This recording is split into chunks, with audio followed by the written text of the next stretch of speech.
Democratic and strong local governments, ideologically patriotic and progressive, and monitored by both central government and local people who are educated and who are sensitized enough to know their rights, usually a fitting remedy against bad governance, corruption, and for ensuring efficient service delivery in communities. Patriotism, I think, is paramount if those local governments are going to be useful. Otherwise, local governments may well become very, very oppressive for community people and may or could become even more overbearing in some cases than central government, because of the fact that people in communities are generally very close to each other. They know each other very well, and it has the potential, if you don't have that sense of patriotism, for them to in fact become very, very, very oppressive as far as each other is concerned. But crucially, that education and that sensitization of the people in the communities to know their rights and to press national government, the central government, to observe those rights, to press even their own local governments to observe those rights, is in fact a critical component of good local government. You see, local government has an incredible potential for development and must be made a key partner in transforming society, in empowering communities, and in advancing sustainable human development. Local government, however, must operate with clear mandates, adequate financing, and sufficient capacity to drive development. Partnership is key in that regard. Public, private, non-governmental stakeholders all have to be brought together in planning for economic development at the local level and for service delivery in a number of critical social sectors which local governments are responsible for. Partnership must also embrace cooperation between local governments as an important means of sharing practical lessons and proven development solutions. Local governments, however, must be mindful of expressing, particularly in the current climate, of expressing zero tolerance for corruption through budget transparency and citizen access to information. They must report on development progress to citizens in a way of spurring forward better data collection and greater transparency. And they must work towards building inclusive, progressive, productive, green, and resilient communities. The need to localize the global development agenda is, in fact, no longer a contested need. And I take it that participants here will, in fact, be working towards turning people's aspirations for more prosperous, equitable, and sustainable communities into reality. This, I think, has to be a key component of any proposal to Cabinet. I wish all of you well in your deliberations here today. Hoping that we would be able to pay very close attention to the proposal that will in fact be going to Cabinet, and we will all be all the better for coming here, for taking the time to come here to discuss our local government structure in St. Lucia. Thank you.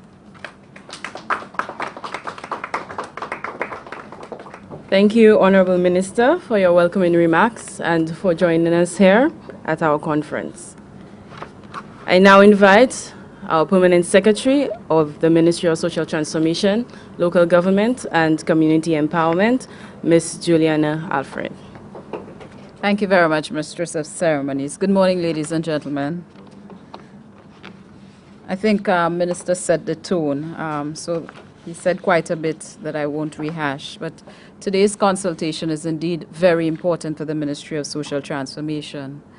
The local government process is one that has a very rich history, dating way back to about 1947, back to a period where councils were then elected, and they played quite a pivotal role in terms of community development, offering a range of services, and I'm sure Mr. Finisterre will deal with that, including maintaining infrastructure, land use. They even had the opportunity to generate revenue in terms of taxes. However, following independence, the scope of councils changed significantly. I think the view at the time was to ensure that there was greater efficiency in terms of public service delivery, and so some of the roles of local councils at the time were removed and returned to central government. However, over the last few years, 15 or so, much work has been done by the ministry in terms of the local government process. We've released a green paper sometime in 2000.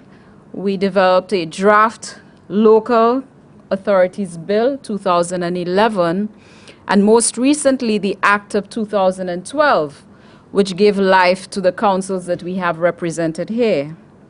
However, what we found, what the ministry has found, and even the councils in interactions with the councils, was that there were significant gaps as it related to that piece of legislation. It didn't speak to issues of regulation. There were no clear guidelines in terms of the functions of councils, and there was a lot within that piece of legislation which allowed for a lot of interpretation depending on who you were. And so, with a mandate from the Cabinet of St. Lucia, basically what happened was that the Ministry of Social Transformation was directed to look at this current piece of legislation, look at the draft bill that we had in 2011, and try to synchronize, try to strengthen that piece of legislation, that Act of 2012, by pulling out of the bill to see what we can improve. Because at the end of the day, we want to ensure that true empowerment happens with those local government councils. So now we are at a critical junction here today. We want to propose a way forward to the Cabinet of Ministers, and so we need your feedback. And that's why we've invited councils here today, representative of the various 15 councils, and we've also invited some critical players as it relates to the Ministry of, well, the Inland Revenue, the Accountant General Department, and I think we're supposed to have the AG's chambers, to be part of the discussions, because we essentially need to get your feedback in terms of what it is we are proposing to Cabinet. It is our sincere hope as a ministry that when this process is complete, that the model of local government that we will introduce, or that will be sanctioned by the Cabinet of Ministers, will ensure that councils are essentially accountable to the communities that they are in, they are responsive to the needs at the local level, and more importantly for us as a ministry, that they become active partners with central government as it relates to the development process. Minister spoke earlier about the issue of community empowerment. That is what the Ministry of Social Transformation exists to do, ensure that you have empowerment from the ground up. And so it is in that vein that we are hopeful that with your participation today, and your active participation, I might add, that we will be able to facilitate true community empowerment through you, the local councils and our stakeholders today. So I want to thank all of you for coming to this consultation and to urge you to continue to be open with the ministry in terms of the way forward, and to lend your voice to what our esteemed colleague, Mr. Finisterre, will be presenting today. Thank you very much, ladies and gentlemen. We could look at some of the various options and arrive and make a decision, because in the end, what we want to do is not to go through the entire 2011 draft, but there's some contentious areas in that draft we would like to emphasize and therefore come up with, with some options. So how can those services be better dispensed with? And that's not so much local government, but more decentralization. But we must deal with both of them side by side. What services can a council in Vieux Fort do and justify the staff which is there, the building, the utilities, etc., etc.? And can we put a structure in place that is going to respond to that need? Secondly, and very, very important to me, is again the conflict on this limited amount of resources.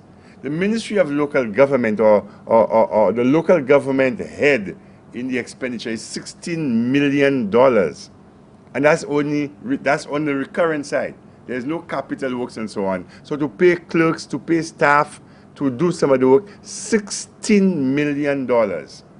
So the Ministry of Finance is saying, hey, but how can we give more money? And councils have no money to do anything.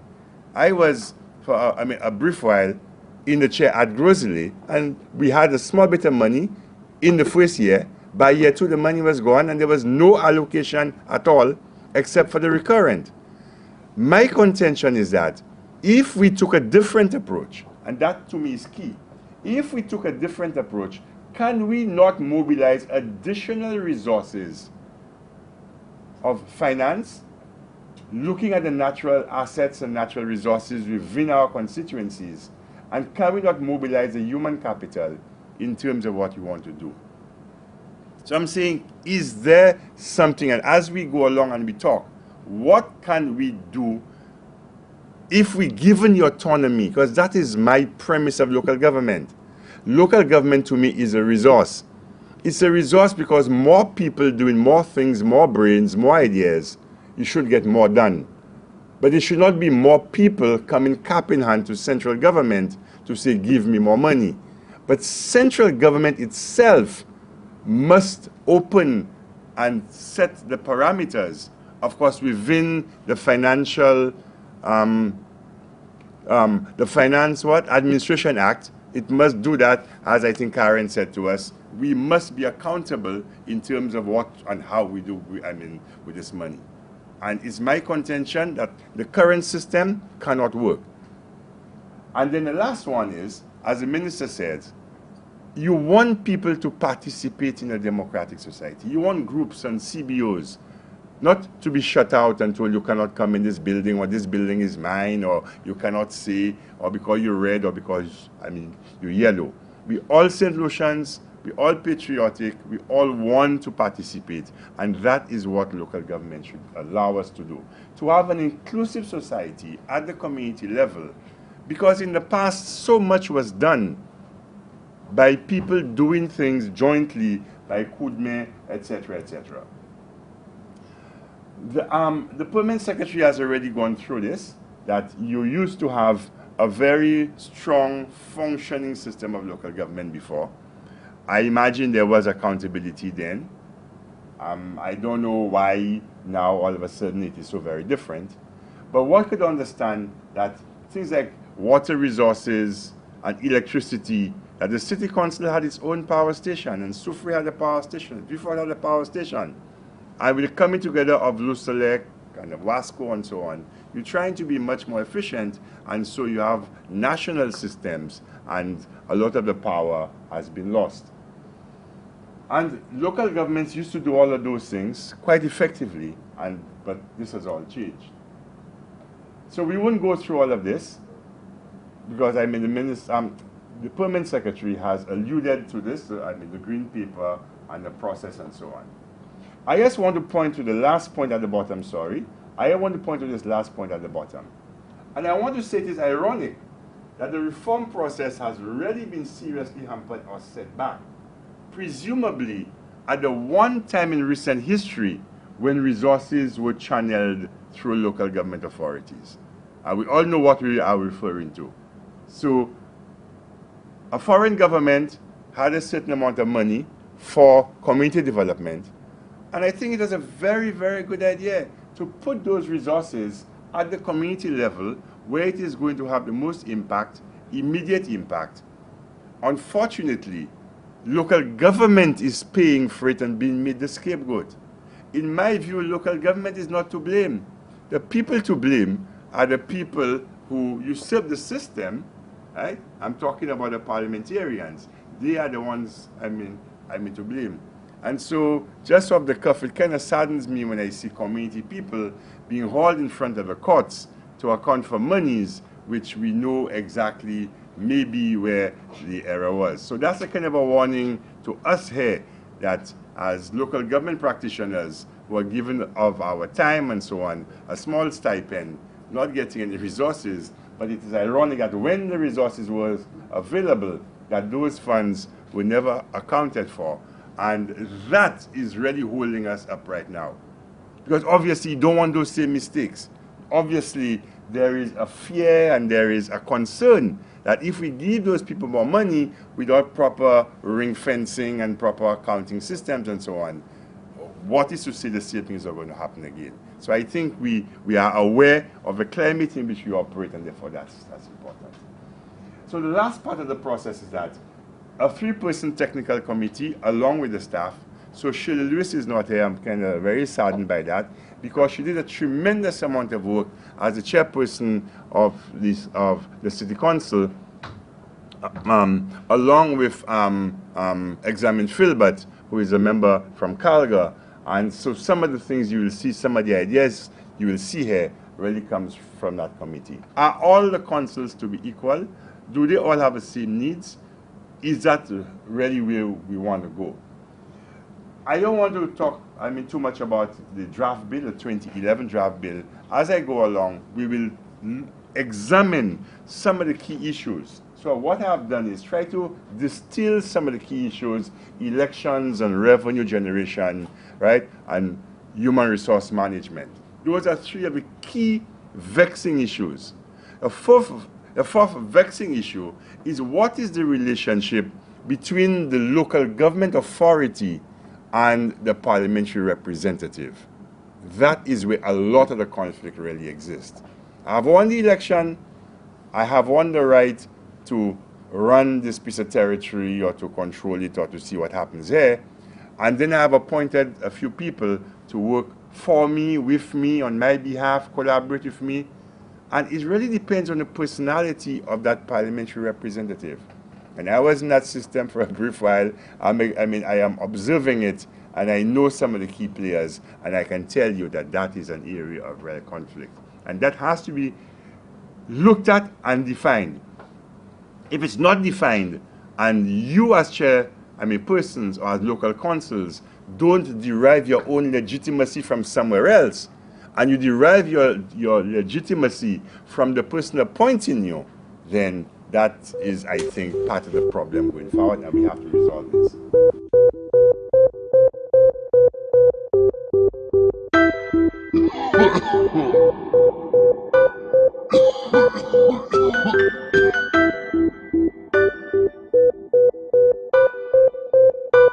Local government to be able to have the teeth that is required for us to help in the development of the communities. I think this is needed. I think there were times when we kind of felt like we were operating in a vacuum. The Ministry of Finance is extremely pleased to be associated with the Ministry of Social Transformation on the consultation. We believe it is a progressive step forward, and certainly as we move forward into the 21st century, I think it's important for local government reform to take place.